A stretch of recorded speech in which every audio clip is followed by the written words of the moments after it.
BJP के लिए शायद ये साल अच्छी खबर वाला नहीं है। एक वक्त था जब बीजेपी के नेता बोलते थे, पीएम मोदी के गुणगान करते थे, तो किसी की हिम्मत नहीं थी कि विरोध तो दूर की बात है कि मंच या मंच के सामने से हटकर कहीं और चला जाए। लेकिन अब वक्त और हालात बदल रहे हैं। एक के बाद एक बीजेपी चुनाव हार रही है। वैसे तो राजस्थान में भी चुनाव नजदीक है और बीजेपी पूरा जोर लगा रही है। बीजेपी के बड़े बड़े नेता इस बात के इंतजार में है कि सचिन पायलट और गहलोत के टकराव के बाद उसे क्या फायदा होता है। लेकिन शायद अब बीजेपी को कांग्रेस से ज्यादा खुद के भीतर देखना होगा। उत्तर प्रदेश के उप मुख्यमंत्री केशव प्रसाद मौर्य राजस्थान आए, माली सैनी समाज के कार्यक्रम में हिस्सा लिया और भाषण देने लगे। पीएम मोदी और बीजेपी की तारीफ के कसीदे पढ़ने लगे। उन्हें लगा कि शायद अब तालियां बजेंगी, लेकिन वो भूल गए कि उत्तर प्रदेश नहीं था, राजस्थान था, और लिहाजा हालात ऐसे हो गए कि मंच छोड़कर बीजेपी नेताओं को जाना पड़ा। बोलता हिंदुस्तान पर मैं हूं आपके साथ मिर्जा शाकिर अली बेग। माली सैनी समाज ने 12% आरक्षण समेत कई अहम मुद्दों पर अपनी मांगों को रखने के लिए जयपुर में एक महासंगम का आयोजन किया। राजधानी जयपुर में रविवार 4 जून को माली समाज की तरफ से माली महासंगम कार्यक्रम का आयोजन हुआ और इस कार्यक्रम में प्रदेश भर से हजारों की तादाद में माली, सैनी, कुशवाहा, शाक्य, मौर्य, सुमन, वनमाली और भोली माली समाज के हजारों की तादाद में लोग वहां पहुंचे। लेकिन महासंगम में उस वक्त अफरा तफरी का माहौल बन गया जब उत्तर प्रदेश के डिप्टी सीएम केशव प्रसाद मौर्य के भाषण के दौरान अशोक गहलोत जिंदाबाद के नारे लगने लगे। नारेबाजी इतनी जबरदस्त हुई कि केशव प्रसाद मौर्य को अपना भाषण बीच में ही रोकना पड़ा और नारेबाजी नहीं रुकी।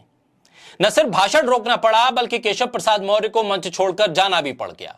इस दौरान लोकसभा के स्पीकर ओम बिरला भी कार्यक्रम में मौजूद थे, लेकिन हालात ये बने कि बीजेपी के इतने बड़े बड़े कद्दावर नेताओं के मौजूदगी के बीच तमाम नेताओं को मंच छोड़कर जाना पड़ा।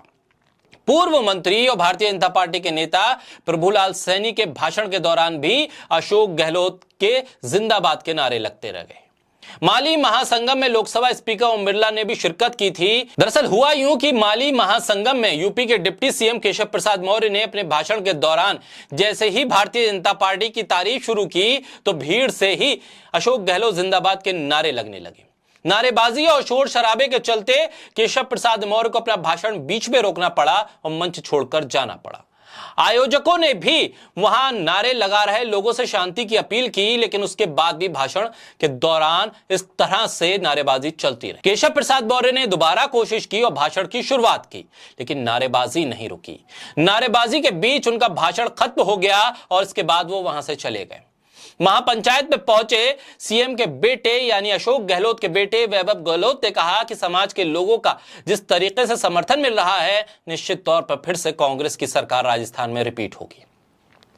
महापंचायत में भारतीय जनता पार्टी सरकार में मंत्री रह चुके प्रभुलाल सैनी, बीजेपी से निष्कासित विधायक शोभा रानी कुशवाहा समेत और भी कई बड़े नेता और कार्यकर्ता यहां शामिल थे और प्रदेश भर से भीड़ जुटाई गई थी। लेकिन हालात बीजेपी के लिए राजस्थान में बेहतर नहीं है, लेकिन उससे ज्यादा खराब स्थिति तो केशव प्रसाद मौर्य की हो गई कि किस तरह से उन्हें बुलाया गया उत्तर प्रदेश से भाषण देने के लिए, लेकिन लोगों को वहां बीजेपी और पीएम मोदी की तारीफ बर्दाश्त रही हुई और राजस्थान में अशोक गहलोत जिंदाबाद के नारे लगने लगे।